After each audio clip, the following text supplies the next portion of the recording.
Okay. So you see what I brought you today? Kanouf, Dubai chocolate. Have you tried it? No. Is there a difference between Dubai chocolate and chocolate za Qatar? You have to try and see. Pistachio kunafa chocolate. You see that? Anasema it's somehow atikwaje? Iko na this green thing yenye iko inside the chocolate which makes it different. Okay. To be honest, inaitangwa Kanouf, but people ilikuwa popularized when ilianza kuitwa Dubai chocolates. Okay. Nimetry a few brands which are not good, but I like this one. I like the packaging. Nini ilifanya ianza kuitwa hivyo Dubai chocolate? Sababu Dubai walikuwa wanataka kuiclaim. So wakaita Dubai chocolate. They wanted to buy the chocolate or the company or reclaim. No. Aje. Inaitangwa Kanouf. It's an Arabic dessert. Sindio? Okay. Then Dubai ikaitengeneza and then a pastry shop ilikuwa inaita Dubai chocolate and then everybody go like, oh my god, I want to try Dubai chocolate kwa sababu ina sound like fancy and then ina sound like Dubai, but actually it's just inaitangwa Kanouf. Okay. So saizi imekuwa very very popular. So everywhere you go wanasema tuko na Dubai chocolate. Hata huko Qatar walikuwa wanaita Kanouf, saizi everywhere wanaziita Dubai chocolate. So I saw this and I wanted to buy it for a few of my friends. Yes. And then nikakurumia because I like you and your followers are being so hard on me. Akanihurumia. So I am bribing you and your followers. Ilete isikuwe for the show. Ile unapeangwa alafu after the show unarudisha. Pesa za Ruto. Welcome guys to the show. Welcome to our podcast VHK Vunja hiyo kitu. Yet another episode. I'm Braudan. I'm Ellie. Yes. Today So today we're here in Tryfen House, and everything that we are going to share is just our own opinion. It's for entertainment purposes, and my opinions are different from his opinions. Disclaimer, yani anahepa kushikanishwa na mimi in case vitu ziporomoke. Unajua tunajua nanga tu kwa show. Mkiona umse amefanya vitu huko nje, we talk daily. Ni uongo. So zingine hata ananipostingi na hata hajaniongelesha. Tuulize watu. Nyinyi mnaonaje? Guys, comment section. Toeni maoni. Mnaona aje? Yes. Leta chocolate yangu. Mimi sikuje. I'm not Ruto ati nikuitisha baadaye ni ulete tu saa hizi. Yeah. A simple disagreement, nimeitisha vitu zenye nilikupea. Niliwaambia aje? Bas, that's why you need to be in charge as a man. Kitu kidogo sijui fanya nini, umeitishwa. By the way, I can tell you one thing. I hope hatutakosana, haitaniletea shida. I used to have a cousin of mine. Alikuwa ameoa. Okay. So, hawa na wake wako na tabia. Ati tukikosana unabeba vitu unapeleka kwenyu. Vitu zangu zetu. Tukirudiana unarudi bila hizo vitu. Imagine the embarrassment ya kurudisha vitu. The guy had to buy the things again. Kila wakikosana, bibi ameenda na sijui gas, ameenda sijui na TV. When they reconcile, imagine anarudi bila hizo vitu. Wewe hata think about it kidogo, si ndio? Mmekosana na wife. Yes. Amebeba vitu amepeleka kwa mtu mwingine. Wow. Unao watu wenye umekosana na yeye, umewapromise hutawarudia umse. Then umerudia. Should you also accept the embarrassment ya kurudi na vitu? Hey, my friend, that's whips. It can never happen. I am just saying. Mimi tukireconcile, I want everything. Yeah, that's part of reconciliation. Afu unajua hiyo gas inatumiwa. Rudi nazo. No. We don't come back with things, The embarrassment ya kurudisha vitu zenye ulichukua. Embarrassment look at this. Ukumbuke nimekurudia na nilisema sitakurudia. Iangalia hivi. Everybody knows what I had said. Unless utaki ni grow. Kwa sababu once umerudi bila hizo vitu I have to replace them. Sasa si tunaanza fresh. Sasa hizo ni vitu zenye zilikuwa hiyo relationship yenye iliharibika. As a man, tunaanza from zero. Yeah, tumeanza from zero. I'm not growing. Sasa unaona? You see, umesikia your pause? I'm not growing. Yes, you don't have to always support women, Elizabeth. When it's the truth, you can say, anyway, there as a house, you are not growing. Mimi, I'm just helping you with girl math. Girl math? That's all I'm doing here. Girl math? What is girl math? Girl math is the math that girls do. It's a very different kind of mathematics. Hey, I tell you one thing. Usiporudi na hizo vitu kwa nyumba zenye ulienda nazo kwenyu, you are not coming back. Like Ili uongo si kazi yako alikuwa anamwacha arudi. That's the thing. We know we can come back with nothing. That's the thing. My cousin Ngomongo yeye whips without you know, don't listen to him. No. You need to kunja hiyo kitu mimi team love. Rudianani bila vitu. Haiwezi make. Hata yeye anajua. I don't know if she's saying it for the show or for the love of the women apate your support, but I'm not getting it. Na kama wewe dem alishauza hizo vitu? Kama aliuza? Yeah. Yaani najaribu kufikiria venye hata naweza fanya nashindwa. Because in that scenario aliuza. So like nimeshauza gas. I have sold everything that I left the relationship with. Hey. What am I supposed to come back with? Na nilishakula pesa. Sasa hao ndio wanawake ufai kuwa nao. Hao ndio wanawake ufai kuwa nao. For real. She's very entrepreneurial. Yeah. Like look at that. Sasa unaona kwa nini watu wanawaogopa? Wanaogopa na. Unasikia nimetumia the word wanawaogopa. You know, men say wanna fear women, but yes. Kwa ground that really kama that is the truth. No, men are used to being controlled. Many of them who cannot stand up to women. You know, I have no words. Hapo. Thank you. Let's start with issue inaitwa aje issue. Obina. This case, yes, Obina of this Kamodo. You saw your story, Youngblood. Yes, Youngblood. The guy mwenye anatumwa mandazi na ndimu. Unawacha mwanamke anakutuma mandazi na ndimu. Ukumbuke she had a surgery and she was recovering. Surgery? Alikuwa na recover from something. I want to say surgery, but I know she was recovering from something. I'm not sure what. This is the reason mimi siwezi wekwa. Vitu zingine siwezi kubali. Mimi unitume mandazi na ndimu. Alafu nikuje nianze kukupaka makeup. Sana si makeup, ilikuwa mkorogo. Mkorogo, what is mkorogo? See, again, disclaimer, this is hearsay. What the young man anasema ni that the lady alikuwa amejibleach, so alikuwa anampaka hizo vitu zenye maintain bleach huku. Yeah. You know, cause ukijibleachingi huku kuna bakingi kukiwa dark. Yeah, did you see those videos? Sijui ni ya mguu ama ni ya mkono. The lady is darker than me, my friend. You know, I am so scared of hizo vitu za kujibleach kwa sababu ukitoa pigment yako si utapata cancer. Like, this is just what I think. Ladies. I don't know kama iko scientific, kama that's just like nonsensical theory, but ukitoa, like, my understanding is there's a reason why ulipatiwa that color. Mkishika rada tunabadilisha. Tulianza tunataka nyash. Kuna wale wanaume walibaki kwa nyash, mimi sikubaki huko. Wengine wakakuja, we want a pretty face. They na mark tick. They are for a pretty face na mark tick. Yes. Lakini most importantly tunataka mtu mzuri, roho safi, mwenye mnaweza kaa na yeye, sio mwenye atabeba vitu aende nazo. Nauze. Someone with a good heart. Narudi bila. For the long term, in the long run. And then ukikuwa na hiyo good heart, watacheat on wewe na au wenye wanasemanga they are not their type. Kwa nini mnaangalianga the negative side? Kwanza we're just saying the truth. Nimekumbuka kitu kwanza. Let me tell you something. Umewahi notice watu wakiachana venye wao jituma? Ndio ionekane nani alikuwa na makosa. Kama huyu Youngblood na girlfriend yake. Yes, mtu anajituma, anafanya vitu hata kwa anafanya kwa relationship. That's so bad. Kwa nini ukuwe na mtu mwenye you are in relationship with someone, you are not giving your full potential. You are not reaching that mark. Unangoja muachane so that uende ujitume zaidi, uprove that move on, uprove that you can make it. I think that energy, Elizabeth, ongea tu kweli. That energy, if you can put it while you are dating, that energy, you guys will go so far. In my opinion, what I think about this too, the boy is 22. Yes. I'm 21. He's just a child. He's very young. No. And the girl is 26, so she's also a very young lady. No. Adult ni 18 years. In theory. Usiweke jina child, not in theory. Sincere. In theory, yes, an adult ni 18-year-old, but everybody understand that. I don't even know kwa nini watu wenye wako 21 na 22 they're in this committed relationship za kuishi pamoja. Vunja hiyo kitu. Sinaishi nikisema vunja. Ndio huyo amesema vunja in a nice word. Msikia ameiweka? No. I am not with him. Again, acha niseme. Namkumbuke. You are young. That boy is 21.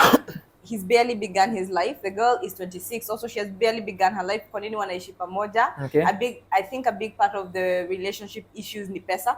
Yes. They're both saying the other one alikuwa anafanya something with money. Yes.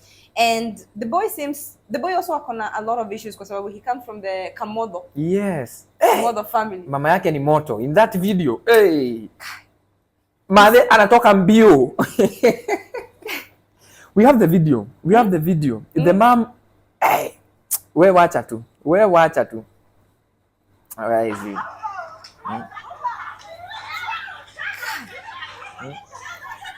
See the mom in red.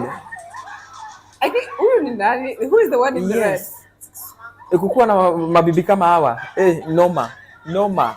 No, I think we are in red is the stepmother, if I'm not wrong. Residents of Kisii Yes. State in Thika witnessed firsthand a rage that had been locked in. But why, honestly, that level of violence na toxicity, the previous generation need to discuss here kwa nini that's how mlikuwa mnalea watoto. If I may ask, by the way, this guy, young whoever. Young blood.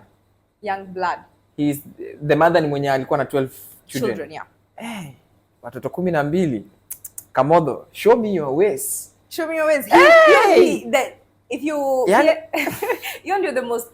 Nimesikia a lot of issues. Nimesikia a lot of toxicity, but their stories ni some of the worst stories yenye nimesikia. 12 children. Umse alikuwa anapea mama back to back kila mwaka. Unajua both of them. Yes. By the way, it's strange.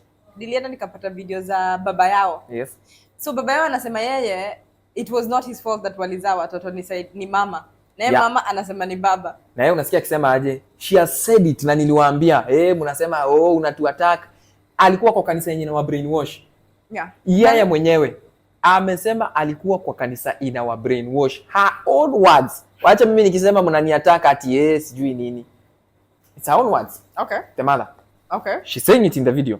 So she was in this church that were brainwashing them so that hata akuwa anatumia family planning. Okay. Yeah. You see? Tuna we are with you there, but Yes. what does that have to do with so unasema hizi kanisa mingi nawaambianga most of them siku hizi ni biashara. Actually zime always kwa biashara ni saizi millennials na Gen Z wanaona. Yes, watu wameanza kuamka. Pastor wanatuuza. They are taking money from the politicians. We can see whenever it comes. Umoyo na ile crusade yenye they used to do those crusades yenye they show up in a business ama anywhere wanapiga tu kelele like there's a lot of noise and they call it a crusade. It used to happen like on a random Wednesday. Yes. Allah. Nilikuambia someone to come and do to me that thing. If I fall, I believe it. I fall, I'll believe it. You know I think kwa nini watu wana fallingi? Yes. Acting. Umoyo enda concerts. Uh-huh. When you go to a concert na mko hyper and you're dancing and nini. Yes. Hata nini the performer anaweza fanya hivi na nyinyi wote mnaanguka. The energy is so high. The energy from the pastor. No, I'm saying in a concert. And I think that's why it's the same thing like nini. For me in church it's acting. Because we have it on audio and on camera. That guy pretend akikoach watu. Saturday jioni akikoach wa mama. How to act tomorrow. Wewe ulisema wewe ni wa kesho nitasema nilikuja kwenye nikatoa zile vitu. Acting anawa prepare. Wewe ni wa nilikuponya. Yes. I'll get that video. I'll get it. By the way, Kanyari. By the way, a lot of mimi kwanza one of the things I will not do sitaingia church yenye ni ya kelele. Like I'm going to go to a church lakini church yenye microphones zimeekewa ni kama zina terrorize the neighborhood yenye iko nje. I'm not gonna do that. You know those things. So, unajua you have to show the Holy Spirit is there. The Holy Spirit. And you know what? Unajua kitu yenye nanivo I was telling I was telling my mom unaona hizi church zinajaa watu wanapatia sadaka. Now, there's so many children homes in Kenya zenye people don't go and give that money there. After that hizo pesa zenye unapelekea pastor wenyewe by gari ya 15, you just take it to a children home. Yes. Hizi churches, a lot of them zinakuanga, you don't want to talk about church kwa sababu watu wa kanisa. Some of them are very good. Especially the bigger ones. You know, like they're good churches. I do think church ziko important and there is a need for community at that level. Yes. Ni zile zingine zenye zinakaa really very strange and wako na practices very strange. Kama yenye wale ile suicide cult. Yenye, where was it? Yenye it killed 54 people, if not more. Okay. Yeah. Those are cults, sasa. Okay, moving on. Our president apologized between Kenya and Tanzania. Me personally, I have nothing as a Kenyan Yes, Ruto apologize on his own behalf. Mimi he And cannot on the behalf ya Gen Z. which Gen Z ama Gen Z? Which Gen Z? Si wale wenye mlikuwa Watizedi, Ruto ali apologize kivyake. Kivyake, not for us as Kenyans. Ali apologize kivyake. We can, those words, they were very harsh words. Yeah? Can you hear them? Sisi Tanzania hakuna cha kujifunza Kenya. For real, ati hawana cha kujifunza Kenya. Hakuna hata kimoja cha kujifunza. Let's start with the currency. Huyu ni ule didi. Tunazidi kila kitu. Tunazidi kila kitu. Ule mwenye tu nilisikia ati alimaliza primo. Yes. Ametuzidi kila kitu, na ukiangalia in the system, ukiweka jina yake kwa hiyo system ya kuangalia, what is it called? The government website ya Yes. CV. Jamaa alifika primary na anasema hawana kitu ya kujifunza kwetu. How? Unajua kama ulifika primary hata yeye anaweza dhani truly hakuna kitu cha kujifunza. Oh my God, Kenyans, Gen Z.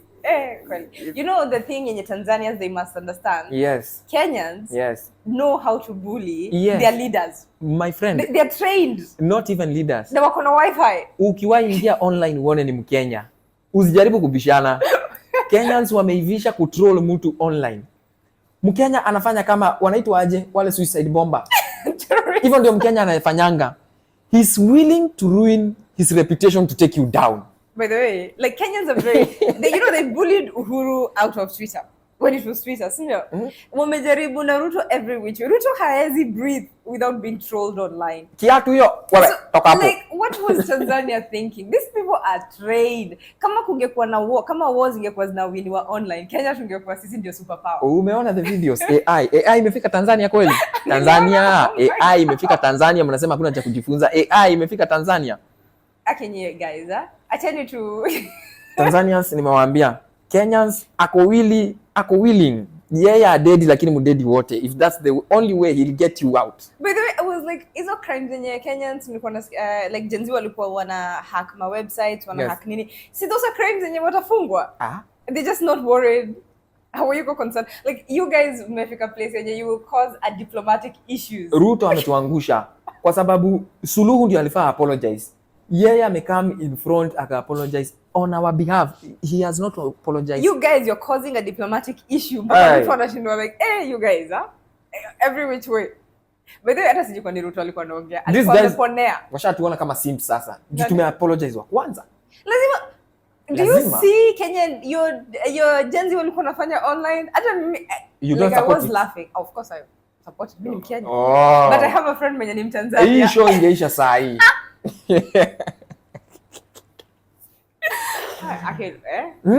We agree on something at least. Yes. Of course we have to support Kenya. Kenya ni home. Like fellow Kenyans. Yes. Tusamehe wa Tanzania watufunze Kiswahili. Ati hatuna chochote cha kujifunza. Yes. What's the currency? 1 shilling to 1 what is it called? Shilling. Inaitwa Tanzanian shilling. Tanzanian shilling. Ay, come on guys, come on. Lakini how did this whole thing start? Ilianza na Boniface na Martha Karua. Yes, wanawarudisha. By the way, hata ungewarudisha bila kuattack Kenya, I think it would have ended there. Wangeifanya chini ya maji. I don't necessarily know why they chose a fight with Kenyan Gen Z. Online, when it comes to online, what I know is that Kenyans and people from the States, those two people ikifika kwa online wachana nao. Utatroliwa na facts mpaka utatii. By the way, number 2 say Kenyans, you have to Kenyans and then Kenyans enjoy kwa kubully their leaders. So you are too stewy. And I think Tanzanians they are not used to that. Kwa sababu ati bully a whole president. It's because our president this round ametufail. It's not about bullying. It's about ametufail. People are calling him out. It's not about bullying. It's about ametufail. Unaelewa story ya Mtu wa bodaboda, mtu wa mama mboga, kila mtu. Mimi nilitoka Kenya juu ya shida. Mimi nasikianga watu wakisema ati sijui Gulf nini. Mimi nawaambianga wale nawachomea poleni sana. Mimi nilikuja Gulf juu ya shida. Wale mkukuja Gulf juu ya shida sawa. Mimi Kenya ilinishinda. Those who came to visit. Yes, mimi Kenya ilinishinda. Maisha ilinishinda Kenya. That's why I came to Gulf. Nasikianga watu wakisema tunajua ni shida iliwapeleka huko. Mimi nimekubali personally ni shida ilinileta huku. Well, of course. I mean, nani mwenye akuletwa na shida? Watu wengine unajua they easy words or this nini zinawafanya mkue feel like you want to justify yourself. Ile msemo ya muko Gulf. Sasa unajua watu jaribu kujitetea in a good way.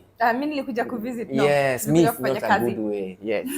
We work, na tulikuja huku kwa sababu ya shida, na tulikuja huku kwa sababu our countries did not have jobs for us. Yes, driver, security, whoever you are. Kama kungekuwa na kazi Kenya, we would have stayed. I want to talk. Kwanza nataka kuongelea hiyo kitu. Nilisema nikikumbuka nitaisema. I've noticed something. Watu wakini DM, whether ni security, cleaner or watu wanafanya easy jobs.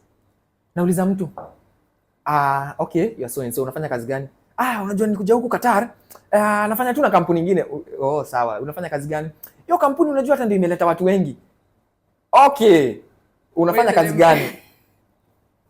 Anaona shame kuniambia yeye ni cleaner. Anaona shame kuniambia yeye ni security. Umepata? Sasa in the long run nikimshamkeji ni mkona kabisa. That's when ako like, unajua mimi ni cleaner but nimefanya course fulani. Wewe niambie wewe ni cleaner. Mimi niliwaambia, listen to me Elizabeth. I will never tell someone be proud. Sijui be proud to be a cleaner, be proud to be a security guard. I'm a driver, be proud to be a driver. No. But accept reality. It is what it is. Okay, but I will counter with this. I think first, like if you're doing a job in whatever you have to understand, majority of people tutakuwa tu tumetoka maskinini. And what I mean by that is, wazazi wetu ni maskini, that's not your fault. Umetoka from humble beginnings, you had nothing to do with that. Yes. Uko penye uko leo kwa sababu you haukuzaliwa on a silver spoon. Hakuna anything you can do about that. No. Yes. My point is wanna feel ashamed. You should not feel, and it's true by the way, one of the things in a lot of young people, when when you're poor, you feel shame for being poor, even though you had nothing to do with it. Yes. And then if your starting point is 0, yes, and then ungangane tu ukuje uku Middle East, it doesn't matter which job you're doing, as long as you're doing a job yenye iko legal, you're not a thief, you're not a murderer, you are not taking from other people, you're doing an honest job and you're getting paid and you're making a living out of that. That's enough, and that's enough to be proud of yourself. Jamaa anaenda kona mingi ndio mwishoe akuje kuniambia yeye security, yeye ni cleaner. Guys. I get your shame. Nah, me I don't get it. I get it. I've walked into rooms from humble beginning, even but with you shouldn't have it. Even with you have taken me into places whereby mimi ndio driver hapo. We have but not my driver. Yes. Just cool, sema. Yes. Very big names. I've walked into rooms whereby mimi ni driver. The rest of the people there ni big names. Non-drivers. Yes. And I'm not like, I did this course, but I'm a driver. No, you're batting ya kazi gani? I'm a driver. If you have something to sell, then sell it. In a nice way. Not mpaka mtu anaiona like unahepa. Yes. I think it's okay. It's okay to start from 0. I think it's okay kwenye unaanzia. Kwenye unaanzia doesn't mean that's where you're going to be tomorrow. You should, as long as you're making an honest living, you should be proud of that. I can agree. Yeah. And it doesn't, when you want to, I am so proud of Kenyans, especially wako Gulf. Kwa sababu ya nini? Ulijileta. Yes, that's enough. Already that is so much. Yes. Ulijitoa na wengi wao wamejitoa kwa shida. Unasikia mtu akisema Kenya, umejitoa kwa hiyo situation, you have pulled yourself out of that. Ukakuja huku kufanya job, whatever job you're doing. Just that is so much, and you should be proud of that. Situation will change, whatever it's reality. Mimi niwaambia, mimi siwezi kuambia be proud. Yes, I'm not because be proud. No. Umejiplack out of Kenya kwa economy ya Ruto. Mimi nimekwambia accept reality. No, be proud. Kama umejifikisha hapa, be proud because you have to celebrate the small wins. I get that. You have to celebrate. Being proud is another topic. You have to like for me. I think also purely different kwa sababu kama women need to celebrate ourselves daily, minutely na kila time. Kenya najaribu kusema Elizabeth ni if I was cleaning toilet, there's nothing wrong with cleaning toilet. And but I'll not be proud of cleaning toilet. I'll know that's my reality and I'll accept it and I'll find a way ya kujitoa hapo. But I'll not be proud of it. Well, I mean unaweza kuwa, you have to look, but I think you have to also look at it, even if that is where you're starting point too. You see, like me, that's nasema hivi. Most people ukiangalia hapa Qatar, they have very much. Watu wako na salary poa.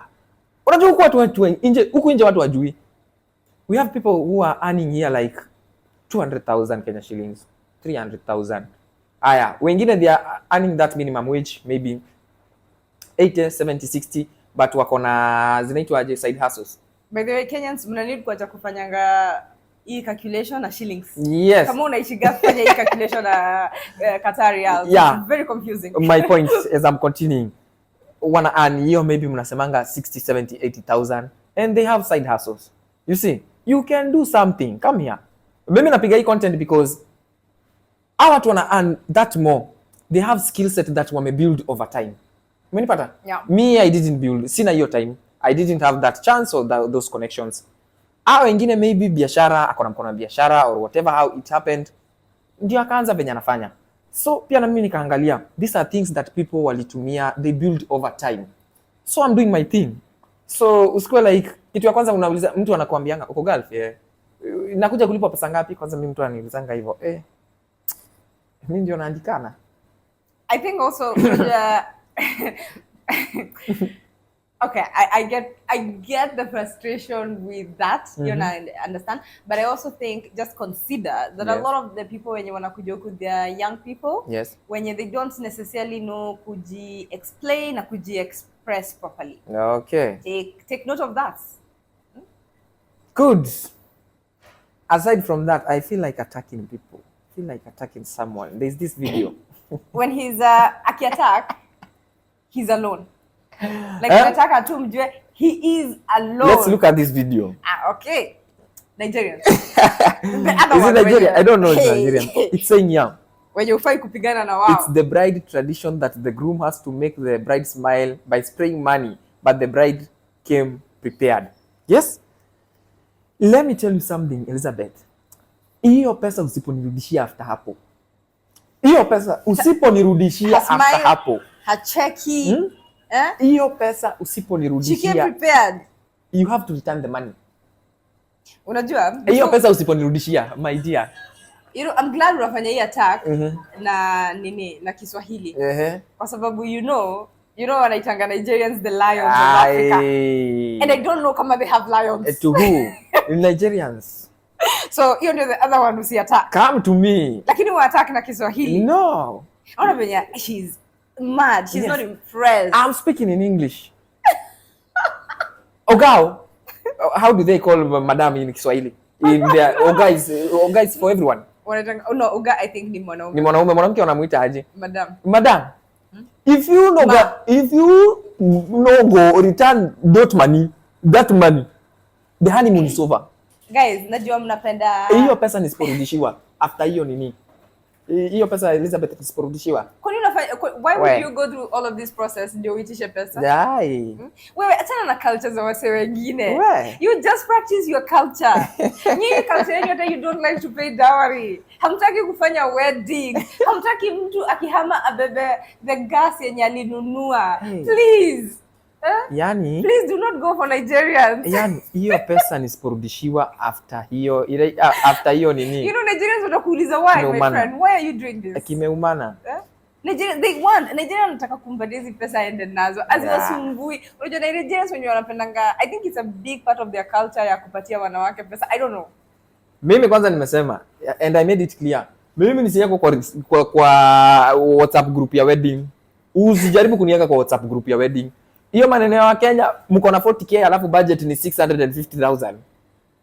Sasa. Na budget yenu ni ya 40k. I will shinde huko mmetusukuma kwa group 100 day challenge kila siku. You know si agreeing na umse but on that I have to agree. Sisi hata umeona hiyo. Watu wako na budget ya pesa ngapi? Ya 650,000. If you don't have that money, first of all, spending a lot of money on a wedding is not smart. Yes. Unajua wanasemanga na Kikuyu unapatia watu mchele ndio wakutukane. Nguvu ya kukuongea vibaya. I want to back that point.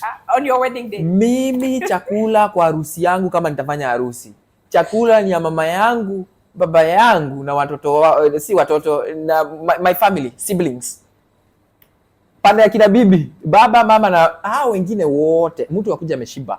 But it's also very unreasonable to ask young people, baada ya ku take 600k. Yes. Because that 600k is over $500,000. Yes. Why not advise them wabai shamba? Imeenda over. Yani mmesqueeze watu. Yeah. Bado mmekopa.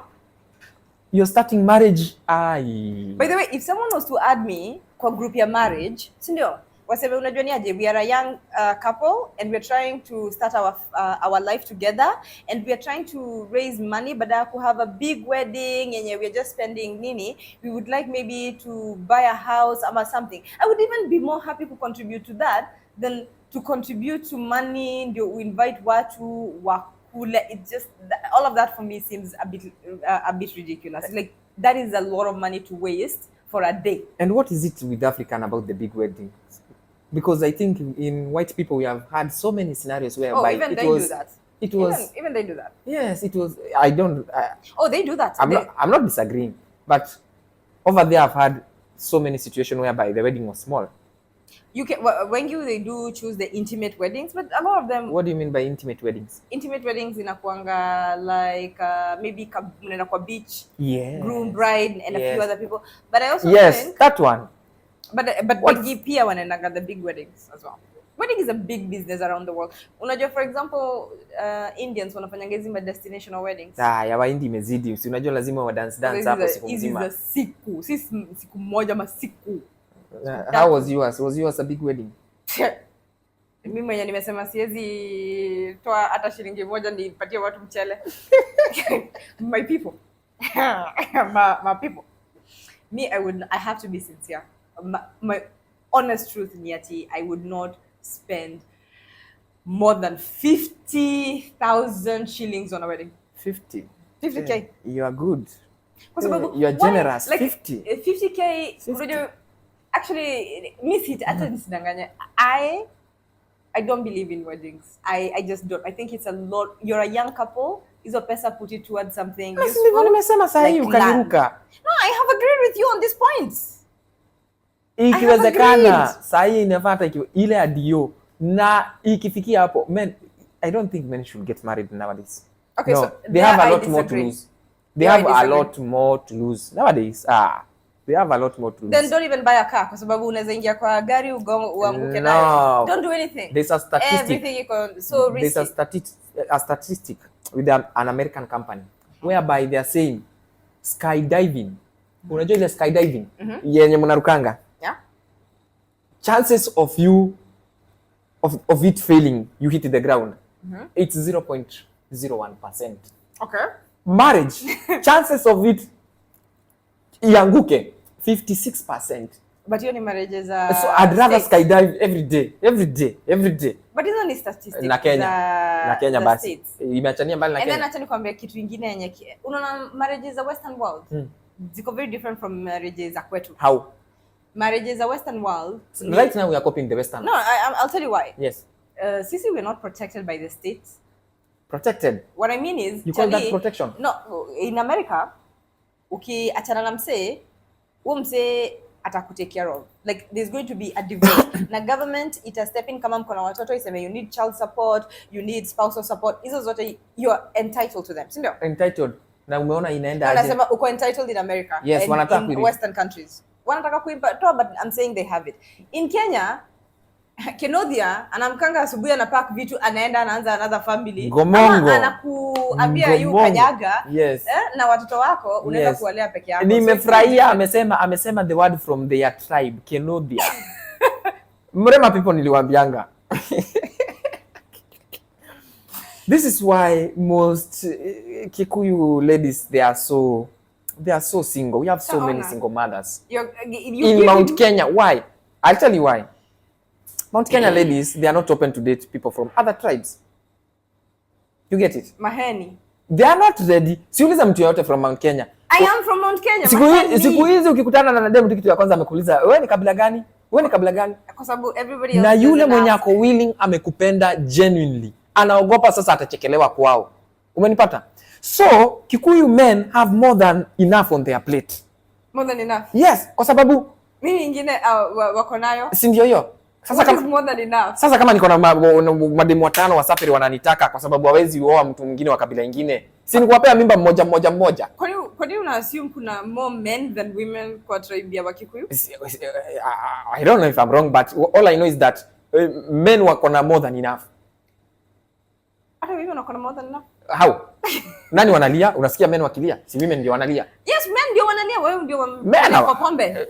Men hawali. Women hawajapotelea kwa pombe. We are not like ati tunakunywa and we're destroying ourselves. Women, we're doing okay. Women, you are the head of household. You are calling the rate of single motherhood hiyo crisis, unaita hiyo okay? It is better kukuwa single mother than kuteswa. Why should we not? Why should we stay in toxic marriages? Then there are people from other tribes who are not toxic. But since ushaeko kale ka mentality, I must. I don't. Teseka, my dear. Teseka. There are so many people when wame intermarry. This is true. Unasema ni kama Wakikuyu wataki kumarry other tribes, that other tribes want to marry Wakikuyu. Other tribes openly say they don't want to marry also Kikuyus. I was ready to marry a Kikuyu, isipokuwa ni Dennis Kemodo. I was ready. Yeah, I don't have a problem. All my life. Unajua tujui wewe ni mnini? He is what is he? He can be a Kikuyu. I was ready to marry a Kikuyu. All my life, the many ladies I've dated, they have been Kikuyu. So yes. Kikuyu tumekukosea in a way that is serious. Amjanikosea is that I've been with you. Sijai date Mluya. Nimedate Mjaluo. Mluya? Yes, sijai date Mluya. Nimedate Mjaluo, nimedate Mkosti. If I could go back in time. God damn it, that Muslim girl. If he could go back in time, that Muslim girl. Msichana tena. Ni venye mimi ni chairman wa Vunja hiyo kitu sahi. That Muslim girl was the love of his life. Kama you're the Muslim girl and you're watching this, please kuja on TikTok utupatie your side of the story. Hiyo haikuisha kwa ubaya. Sikuwa na do. Wewe tukuja. I was broke. Wacha nikwambie, hiyo haikuisha na ubaya. But we want to I was too broke to date. We just want to hear from the girl. Tunataka confirm your story. Yes, I was too. Nikiwaambia Vunja hiyo kitu unajua Kenya nasema. I was too broke to date. That niliangalia nikaona she doesn't deserve this. Unanipata? Nikaachana na hiyo story. Maskini msichana wenyewe. We want to hear from that girl. Enda TikTok live utupatie ma updates how you survived this one. We will believe you. Guys, kama mko Qatar, we are so happy. We are very excited and looking forward to socializing with Kenyans in Qatar. Yes. Nasikia Qatar ndio sasa imekuwa capital city ya Kenya. Na capital city ya Gulf. We are the real thing here. Ukiangalia hapa Gulf, sisi ndio kubanja. Yaani madorare ni huku. Kuwait wamecheza chini, but I want to shout out, kuna mtu wako pale wakilisha podcast. Sijasikia zingine. Hapa Qatar, just DM. When you DM, we'll invite you. You come, you have a chat. This is going to be the biggest show hapa Qatar. Vunja hiyo kitu. VHK podcast. We want to chill. We want to hear from you.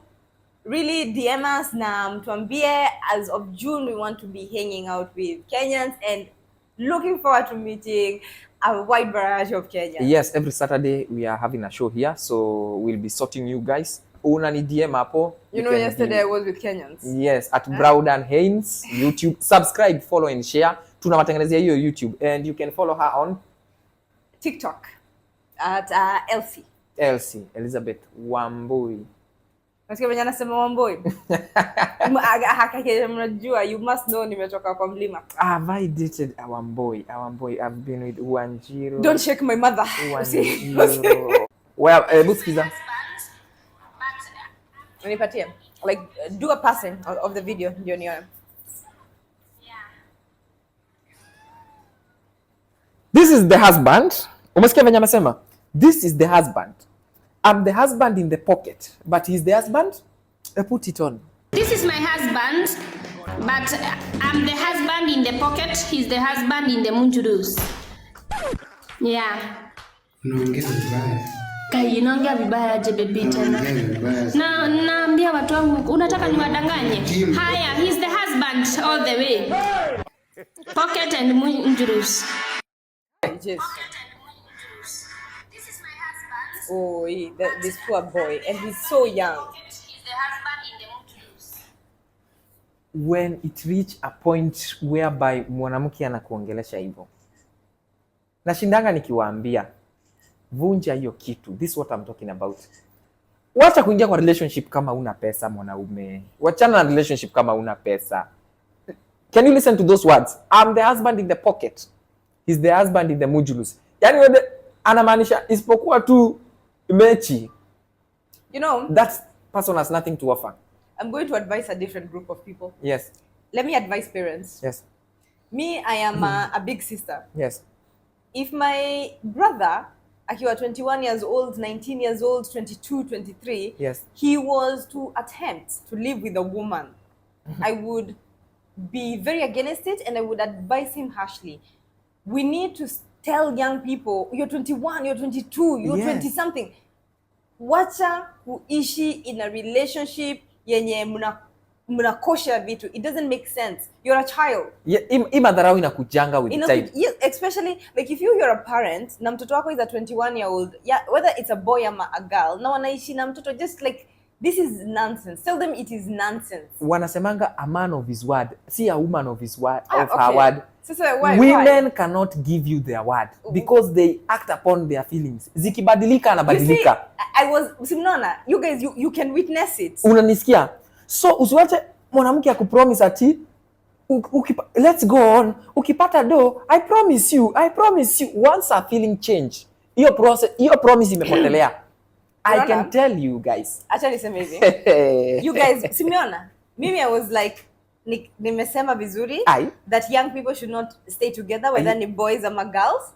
Nimesema it is a recipe for disaster. Ameanza tu kuingililia wasichana. No, si kuingililia. I'm telling you the truth. Unaweza kuta huyu jamaa aliambiwa we will manage. There is nothing you can manage kama una pesa. It is frustrating for both of them because the girl does not feel nice when she's having to take care of the boy, and also I'm guessing the boy doesn't feel good because the girl is taking care of him. No. As parents, you don't like, let me tell you something funny. Mbona uaddress hiyo madharau? Na address the madharau na nasema ni it's out of frustration. When you go to a woman's side, you are like you want to keep it cool. Just say point blank. I'm not trying to keep it cool. Nasema they're both young. They both look young. Yes, but what's the problem with the video? The problem is the disrespect. I will be honest and yes. Say, if that was a boy speaking to a girl like that, yes, see, we would all not stand it. So we should also not stand it when it's the reverse. Vunja unafanya nini kwa? But I honestly think parents, especially parents when watoi says wako 20 something. Yes. Like you need to start really talking about ati mtu wako 21-year-old move in a girlfriend, I'm a girlfriend, move in a boys. Imagine. It's not marriage, it is just co-living. This is they're too young. That's why unasikia easy relationship mob zinakuwa toxic. Yes. They're toxic kwa sababu mtu hata hajakaa peke yake ajijui. And then it's a poor people's thing. Ndio wanafukuzanga watoto ati kwa sababu wamefika 21 years. You think what Dosi they do that? Ati mtoto amefika 21 years go in this world peke yako. Now you know that's a different thing. Sasa kama mimi nawaambianga kuna shida zingine ni wazazi walituletea. Hiyo tu address hiyo issue. Tusikatae kuiaddress. Okay. In Africa whereby first born unalewa ili ukuje ulee. Yeah, that's also like don't chain your children. Yes. Na ati mtoto is a 21-year-old ama 22. They're just beginning their life and then unaanza kumuombanga pesa. Yes. Like let young people go and just wajaribu and help them, I think. Because you're like a 21-year-old, 22 mwenye ananiambia, I know a girl here mwenye she's 23 but I think she went to Kenya.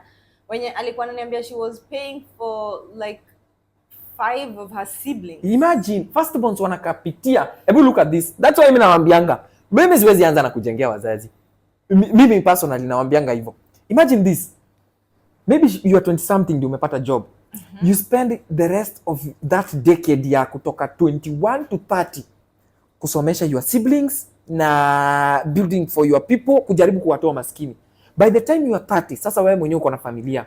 Hiyo miaka yote umespend ukijengea wazazi, ukisomesha your siblings, wapi. By the time sasa hata uko 30 sasa, hebu imagine ungejijenga kwanza at that time.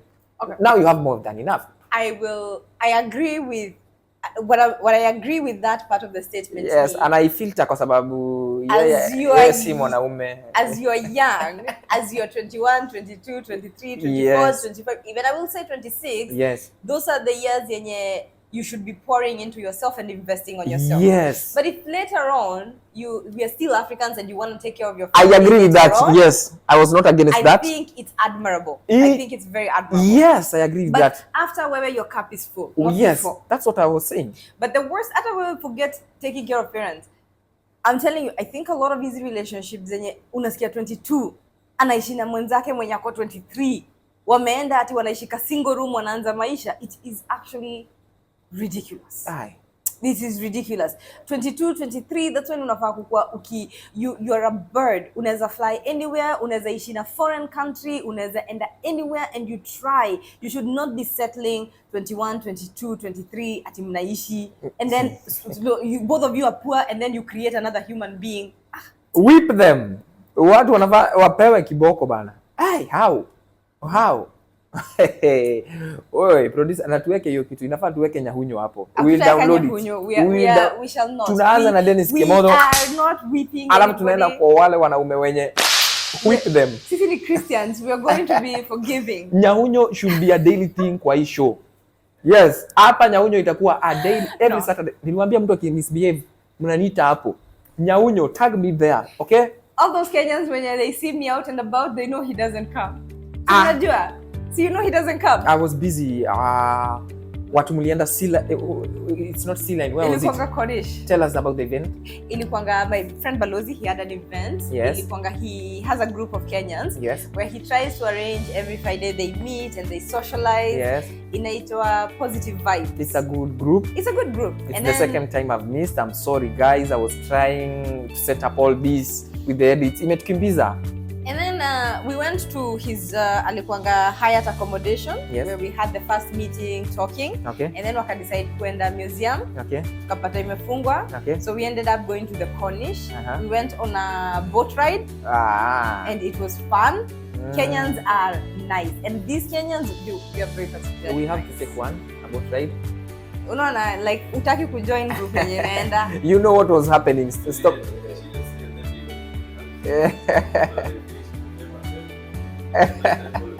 Venye tulimaliza nikaenda nyumbani. What niki? You guys. I'm sorry, guys. Kijua venye mimi uingililiwa. I'm just trying. I'll be coming to this event. Ni venye I'm trying to get this to work. Yes. Support me. Subscribe to our YouTube channel, VHK Podcast. Subscribe and share. Comment. Yes. Disagree with us for comment section. Yangu muna follow. Vunja hiyo kitu, it's a movement. There's no disagreeing.